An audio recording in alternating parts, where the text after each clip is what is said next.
Saya pikir ada value ada nilai yang bergeser, Pak. Kita kan sekarang sedang memasuki di mana planet ini dipenuhi oleh hampir 9 miliar manusia ya, Pak.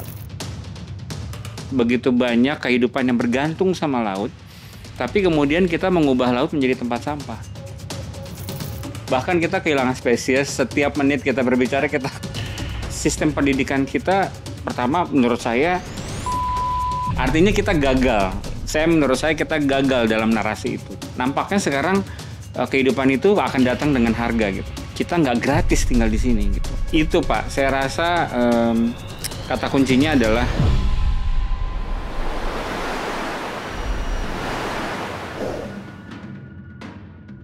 Dulu, laut adalah rumah yang kita rawat bersama, bersih, hangat, dan penuh kehidupan. Setiap pagi, pintunya terbuka lebar, menyambut kita dengan udara segar dan ombak yang menenangkan. Anak-anak main di pasir, nelayan pulang membawa tangkapan yang tak pernah kosong. Di rumah itu, kita merasa aman karena laut menjaga kita. Tapi kini, rumah itu berubah. Lantainya yang dulu berkilau biru, kini dipenuhi sampah plastik. Dinding karangnya mengelupas, dan aroma asin yang menyejukkan tergantikan bau limbah dan minyak yang tumpah. Ekosistem laut terganggu, bahkan ikan-ikan yang membawa mikroplastik ke piring makan kita. Rumah ini menjerit dalam diam. Ia tidak butuh belas kasihan, ia butuh tindakan. Karena kalau rumah ini hancur, kemana lagi kita akan pulang? Inilah kisah tentang laut yang berubah, bukan karena waktu, karena kita punya perilaku. Untuk itu, hari ini saya akan mengundang Bapak Didi Kaspi Kasim, Editor-in-Chief National Geographic Indonesia. Pak Didi, apa kabar? baik Pak, sehat alhamdulillah. Terima kasih akhirnya kita bisa bertemu di podcast program Bumi Kita. Saya yakin Pak Didi kalau tidak ada berada di sini pasti berada di tempat lain yang menyenangkan. Dan tentu saja terkait dengan laut kita yang berubah. Ya. Saya kira Mas Didi sudah keliling Nusantara. Bagaimana, sejauh mana kita sebagai manusia telah mengubah wajah laut Indonesia, Pak Didi? Iya Pak, terima kasih Pak Muhammad. Udah diundang, senang sekali bisa ada di sini ya Pak. Berapa kali kita ngobrol, pengen dituangkan lah dalam bentuk mungkin ini bisa jadi bahan pembicaraan yang bisa dipakai untuk wacana-wacana berikutnya gitu ya. Saya baru kembali dari Alor Pak, dari Alor. NTT. Di sana juga mungkin relate sama yang Bapak sampaikan tadi tentang apa dampak manusia ya Pak. Kami rasa sebetulnya planet ini kan diisi sama manusia udah selalu cukup lama. Iya Pak ya. Artinya kan kita dibagi dengan epos ya Pak, dengan era ya gitu ya. Betul. Holosen, Antroposen. Betul. Kita kan sekarang sedang memasuki di mana planet ini dipenuhi oleh hampir 9 miliar manusia ya Pak. Betul. Jadi apapun yang kita lakukan itu pasti langsung berdampak, dan itu yang disebut sebagai antroposen. Era antroposen yang kita sedang alami saat ini. Kita langsung mengubah lanskap itu seperti sesegera kita berbicara sekarang kita membuat perubahan terhadap planet ini. Betul. Dan terutama ujungnya yang sekarang terjadi itu adalah laut Pak. Jadi saya pikir gimana itu cerita sudah keliling kemana-mana pasti banyak cerita tentang laut yang berubah. Saya pikir ada value ada nilai yang bergeser Pak. Nilai yang bergeser itu adalah ketika kita dulu menggunakan laut sebagai halaman muka rumah kita atau wajahnya kita gitu ya. Wajah kita. Tapi namun hari ini saya merasakan bahwa begitu banyak manusia yang hidup dari laut, begitu banyak kehidupan yang bergantung sama laut, tapi kemudian kita mengubah laut menjadi tempat sampah, laut jadi halaman belakang rumah kita. Halaman belakang yang kita sembunyikan, halaman belakang tempat kita membuang segala kotoran gitu ya. Nilai-nilai itu sudah sampai di situ kita Pak sekarang saya rasa ya. Jadi seperti tadinya adalah halaman depan rumah kita, sekarang menjadi halaman belakang rumah kita. Betul. Saya rasa saya lumayan berkeliling ya Pak. Alor. Saya pikir itu satu lanskap yang majestik ya, luar biasa. Betul. Indahnya gitu. Tapi ya pagi hari laut mereka akan dipenuhi oleh tempat sampah yang kemudian mengambang di pesisir yang indah itu gitu. Banda Neira misalnya, saya juga baru dari Banda Neira kemarin. Sebuah destinasi yang kata Syahrir, kamu jangan mati dulu sebelum ke Banda Neira gitu ya. Itu kan adalah sebuah stigma yang kita pegang di kepala kita bahwa Banda Neira adalah surga di Indonesia Timur yang indah dan bagus, tapi tidak tercermin dari perbuatan manusianya, tidak tercermin dari pemahaman manusia terhadap hubungan konektivitas cinta manusia, cinta Tuhan dan cinta alam itu tidak terjadi di situ karena Dan sampah ada banyak di sana. sangat banyak sekali, Waduh. Pak. Dan kita tahu ya, sampah itu ternyata 80% sampah yang ada di lautan adalah berasal dari daratan. Betul Pak. Itu. Dan kerusakan itu juga berdampak ya hampir kita kehilangan spesies. Bahkan kita kehilangan spesies setiap menit kita berbicara kita kehilangan. Nah itu selain sampah, perubahan iklim yang terjadi Iya. itu berdampak luar biasa kepada laut kita. Mungkin masyarakat kita kalau mendengar apa itu suhu berubah dan selanjutnya itu mungkin mereka tidak melihat dengan itu. Saya kira Mas Didi banyak cerita bagaimana laut itu berubah karena perubahan iklim, tetapi mereka tidak tahu bahwa ini adalah perubahan iklim. Betul. Seperti ikan yang berpindah. Saya mendengar ya, kita pernah ngobrol nyantai bagaimana nelayan itu pergi semakin jauh, pergi semakin jarang. Itu bagaimana satu perubahan yang terjadi mengubah masyarakat yang ada di sekitar laut. Kita tidak apa ya Pak, mungkin kita tidak aware ya, kita tidak ngeh gitu ya Pak. Kalau bahasa jalanannya nggak ngeh gitu ya, bahwa sebenarnya perubahan itu sedang terjadi gitu. Jadi kayak konkretnya adalah mungkin di berita-berita kita bisa melihat paus yang terdampar, terakhir hiu paus yang ada terdampar itu mati di pesisir gitu ya Pak.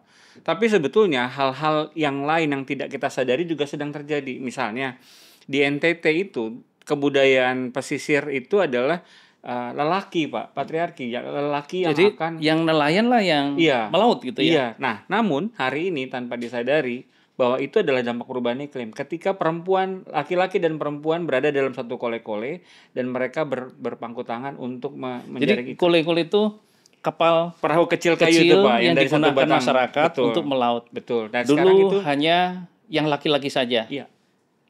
Kenapa bisa ceritakan kenapa? Karena mereka harus pergi lebih jauh. Perempuan. Karena mereka harus pergi lebih jauh, lebih lama dan lebih sulit menangkap ikan. Bayangkan itu ada di pelosok Indonesia Timur yang berbatasan dengan Timor Leste sana gitu ya. Ya, kita belum bicara soal Semarang, kita belum bicara soal Cilincing tapi perubahan itu terjadi Pak. Ada nilai-nilai tata kelola masyarakat yang berubah karena iklim. Jadi karena iklim masyarakat berubah. Yang melaut biasanya adalah laki-laki. Tidak cukup karena semakin jarang dan semakin jauh, jaringnya harus semakin besar. Istrinya ikut. Kalau tetangganya ikut, soalnya harus bagi-bagi. Jadi istrinya ikut untuk menjalankan bagaimana rumah tangga tetap hidup. Betul. Akibat perubahan iklim, sistem sosial berubah. Nah, tapi juga Pak, yang mengikuti itu juga adalah kita tidak siap menghadapi apa yang dampaknya terhadap anak-anak. Nah, bagaimana itu bisa mengelaborasi? Karena kan sistem pendidikan kita, pertama menurut saya yang saya temui adalah kita masih berpihak terlalu besar kepada terestrial. Artinya pembagian waktu ataupun pembagian perhatian kita kepada pesisir belum tergambar di sistem pendidikan. Dan kemudian di pelosok-pelosok sana Pak, perhatian kepada anak-anak itu menjadi hal yang kesekian karena pasti hal yang dilakukan pertama kali adalah untuk mencari makan. Ya betul. Saya kira itu juga tercermin di dalam institusi pendidikan ya, baik penelitian. Saya selaku dosen akademisi merasakan hal yang sama bahwa ya penelitian di darat lebih banyak daripada penelitian di laut ya, meskipun sekarang semakin banyak karena dengan adanya perubahan iklim, terumbu karang memutih, ikan migrasi ke tempat yang lain, kemudian mangrove juga banyak yang rusak. Padang lamun, terumbu karang, akhirnya peneliti akademisi semakin banyak yang melakukan ke sana, dan tentu saja yang masih banyak tertinggal adalah penelitian terkait persoalan-persoalan sosial.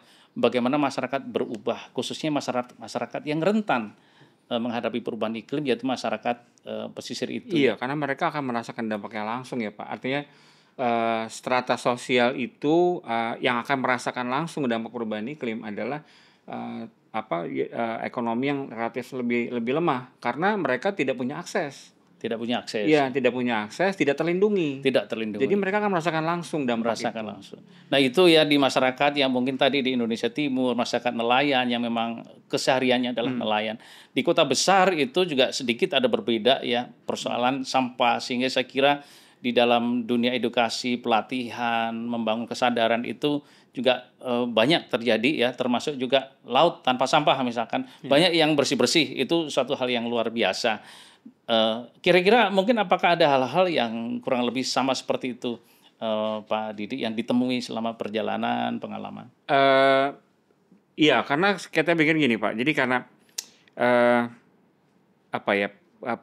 tata kelola kehidupan kita ini tidak berpihak sama lingkungan hidup, sesederhana itu. Konsepnya sangat-sangat sesederhana itu, bahwa kita hidup tidak mempertimbangkan bahwa apa yang kita tuh selalu taking things for granted katanya, santai aja gitu. Padahal kita nggak pernah diminta bayaran untuk tinggal di planet ini, dan planet ini begitu sering membiayai kehidupan kita kan. Dan nampaknya sekarang kehidupan itu akan datang dengan harga gitu. Kita sudah mulai harus melihat bahwa kita nggak gratis tinggal di sini gitu. Nah betul ini, jadi seharusnya kita tinggal di planet ini gratis.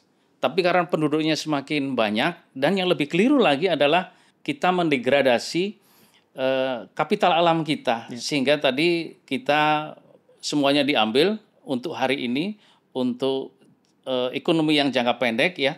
Sehingga kita lupa bahwa bumi, laut itu adalah untuk generasi yang akan datang, ya harus diwariskan kepada generasi yang akan datang. Sehingga sekarang kita harus bayar.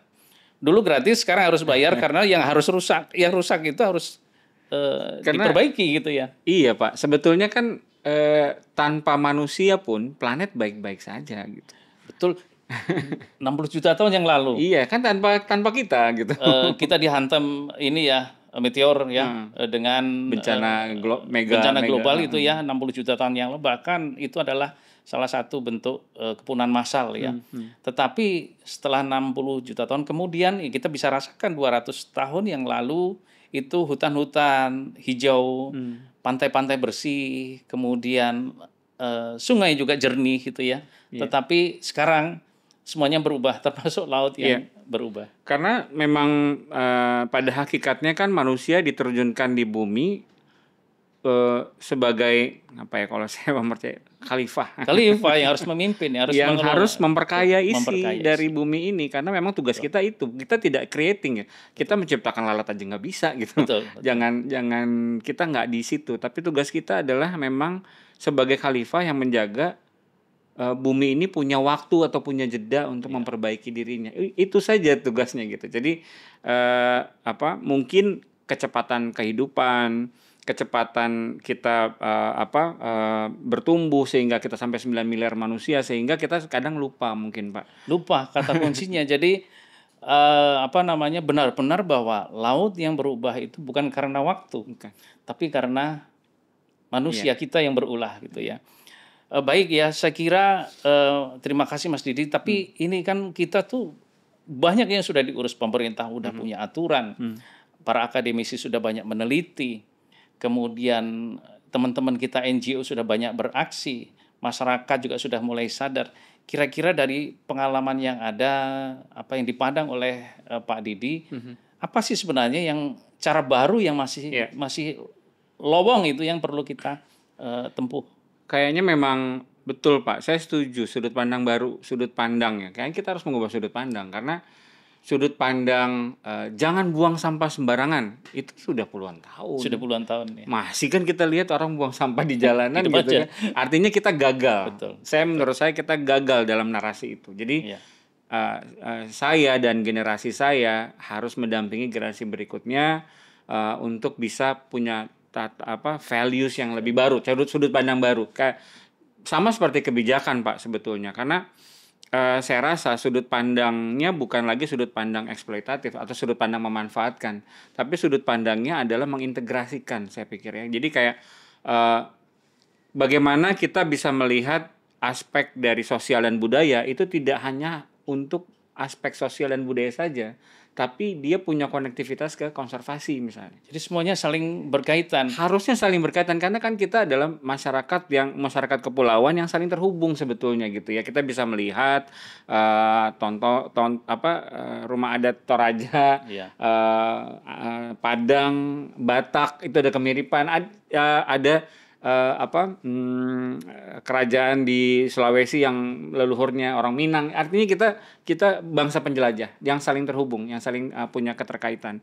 Nah, sama seperti kebijakan, saya pikir juga bagaimana kita bisa membuat, menurut saya adalah bagaimana ke depannya sudut pandang baru itu adalah kebijakan yang cross policy, Pak, yang saling terhubung. Misalnya kita tahu selama ini yang menjaga laut itu adalah adat, Pak. Misalnya di Papua, Sasi, hukum adat. Bagaimana kebijakan kita harusnya bisa membuat masyarakat adat dikdaya di tanah mereka dengan kekuatan hukum dan kekuatan adat. Nah, itu salah satu contohnya. Juga misalnya kita punya di Sulawesi itu ada festival Maleo, Pak. Maleo itu burung yang sudah mau punah di Sulawesi dan itu digunakan sebagai festival, dan biasanya zaman-zaman kerajaan dulu itu sampai ratusan telur yang dipakai. Nah, artinya dari situ kan ada aspek kebudayaan, ada aspek pariwisata, ada aspek kehutanan, konservasi yang harusnya mengintegrasikan bagaimana peristiwa ini, festif ini bisa menjadi sebuah effort kita untuk melindungi planet ini, tapi didukung dengan kebijakan yang berpihak satu sama lain gitu. Kan sekarang kadang-kadang Betul. hutan tidak boleh diapa-apakan, tapi kemudian masyarakat di bawahnya tidak merasakan manfaat dari daerahnya lewat pariwisata misalnya. Jadi pembangunan ekonomi itu dikedepankan ya. Padahal kalau kita melihat bahwa dari cerita tadi kita bisa katakan bahwa laut itu adalah jati diri kita. Kalau laut berubah berarti jati diri kita berubah. Kalau laut itu penuh sampah, hati kita tidak bersih gitu ya. Jati diri, identitas diri kita sebagai manusia. Nah, Pak Didi, terkait itu bagaimana pandangan bahwa mungkin ada masyarakat kearifan lokal yang bisa melihat gitu ya, ataupun juga pandangan-pandangan yang baru yang dibutuhkan untuk memastikan bahwa laut itu adalah jati diri kita. Iya. Apalagi kita 70% laut. Nenek moyang kita seorang pelaut. Bagaimana, Pak Didi? Itu, Pak, saya rasa kata kuncinya adalah indigenous, masyarakat adat gitu ya, Pak. Jadi itu sudut pandangnya harusnya. SDG kita tuh tersimpan, Pak, di kitab-kitab budaya leluhur kita. Poin-poin SDG itu tersimpan dari tabuhan tifa orang-orang Papua. Bukan hal yang baru, ya? Bukan, Pak. Jadi kita sulit merakyatkan atau membumikan SDGs. Tapi sebetulnya kita sudah mempraktekkan itu dan sudah melakukan itu sejak awal gitu ya. Dulu di rumah-rumah orang Jawa itu selalu di depannya ada kendi untuk mencuci kaki, mencuci tangan gitu ya. Itu bagaimana mereka bisa melewati pandeminya dengan kearifan lokal gitu, dan kemudian kita melihat kemarin kita melalui COVID dengan kepanikan luar biasa, kita kadang lupa dengan cara-cara leluhur yang sudah memang beberapa pagebluk ini kita lewati dengan cara-cara leluhur. Jadi saya pikir cara kita untuk moving forward, cara kita untuk menciptakan sudut pandang baru adalah Nah, ini juga menarik ya, Pak ya. Kadang-kadang paham atau jalan leluhur itu kita melihatnya sebuah hal yang saklek, sebuah hal yang kaku gitu ya. Padahal sebetulnya yang perlu generasi ini lakukan adalah bagaimana kita bisa mengawal para leluhur tadi untuk bisa beradaptasi dengan zaman, dengan eranya gitu ya. Contoh wayang, ada wayang laser, ada wayang jazz, dan itu saya pikir adalah bentuk dari bagaimana kekayaan indigenous kita bisa beradaptasi mengikuti zamannya. Yang diperlukan adalah kemampuan adaptif itu, Pak, saya rasa. Jadi cara baru itu bukan sesuatu yang benar-benar baru. Sebenarnya cara baru adalah kita jangan lupa dengan apa yang sudah kita miliki gitu ya, Pak Didi ya. Balik dulu ke yang lama. Untuk bisa maju ke depan kita harus kenal dengan sejarah kita. Kita harus tahu betul dengan apa yang pernah leluhur kita lewati kan. Semuanya tersimpan di situ kok gitu menurut saya, Pak.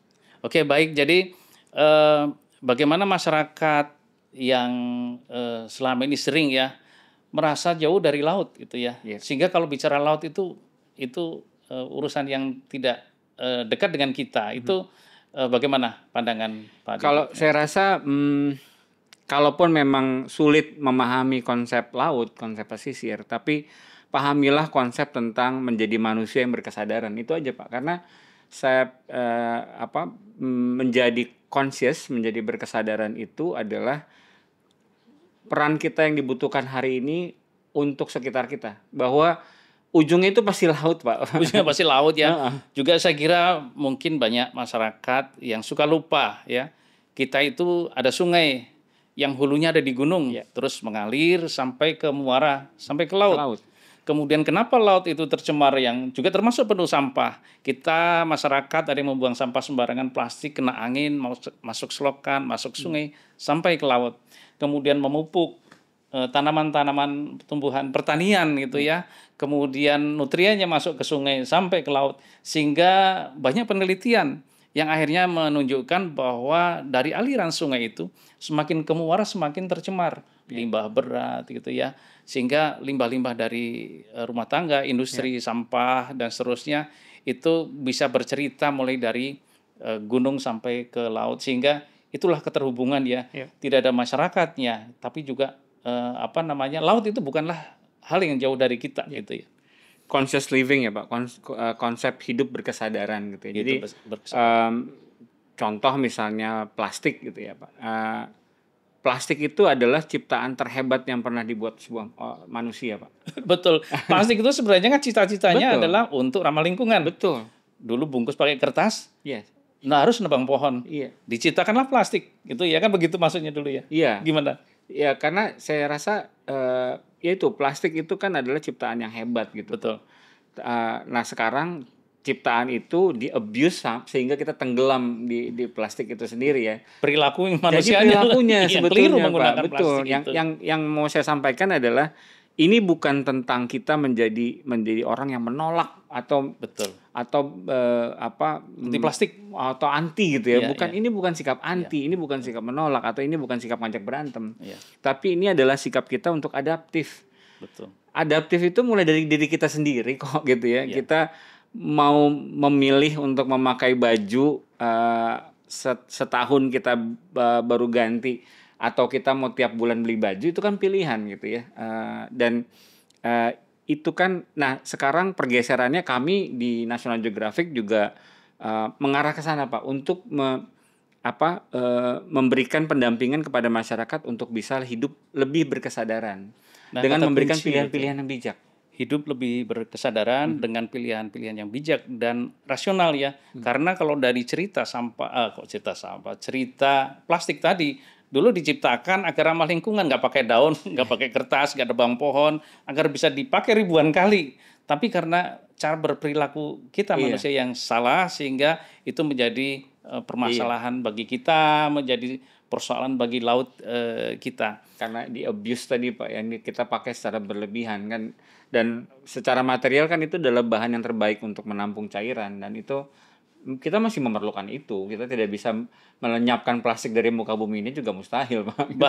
Bahkan kita sebagai negara berkembang, kita semuanya sehari-hari itu konsumsi plastik kita masih lebih rendah dibanding negara-negara tetangga kita, dibanding negara maju gitu ya. Jadi bukan persoalannya persoalan anti plastik, tetapi bagaimana kita menyikapi itu, membuat pilihan yang bijak.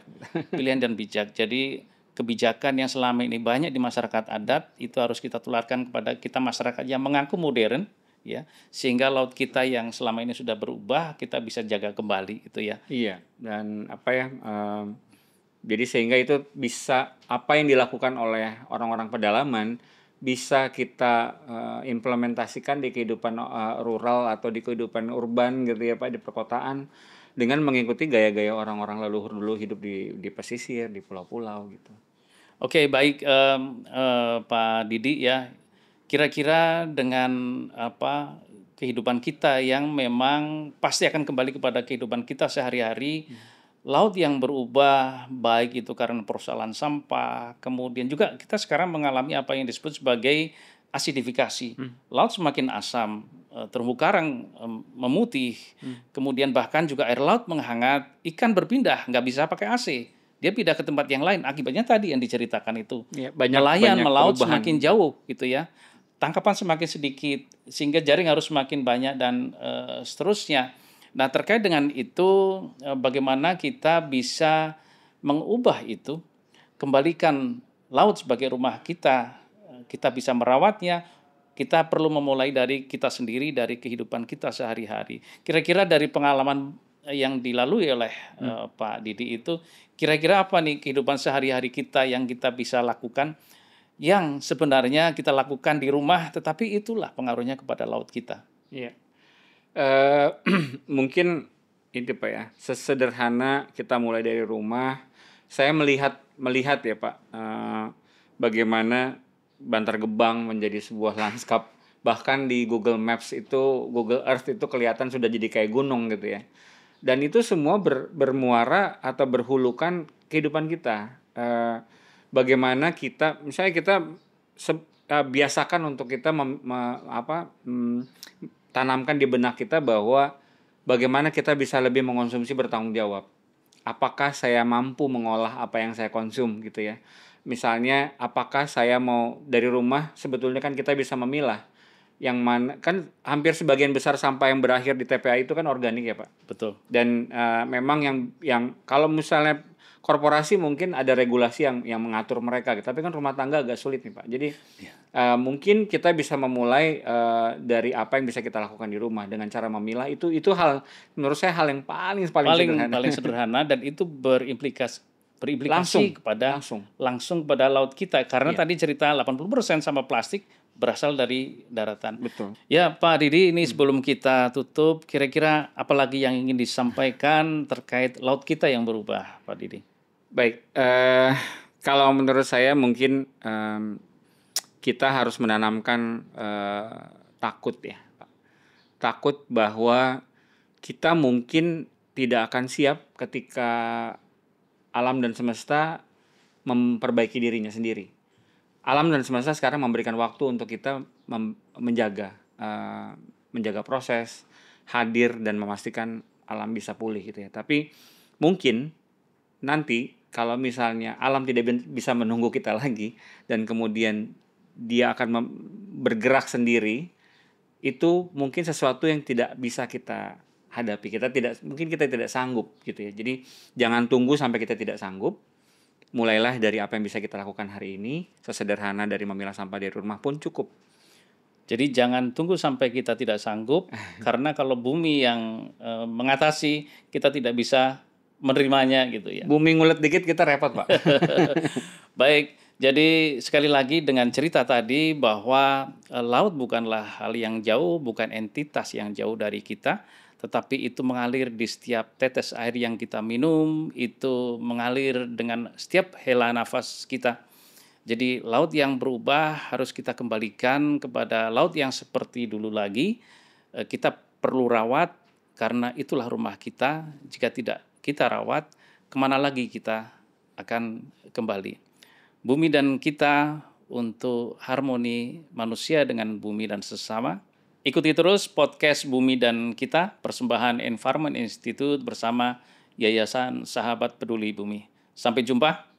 Terima kasih Pak Didi. Terima kasih. Sampai Pak. ketemu lagi. Sampai ketemu lagi Pak. Siap.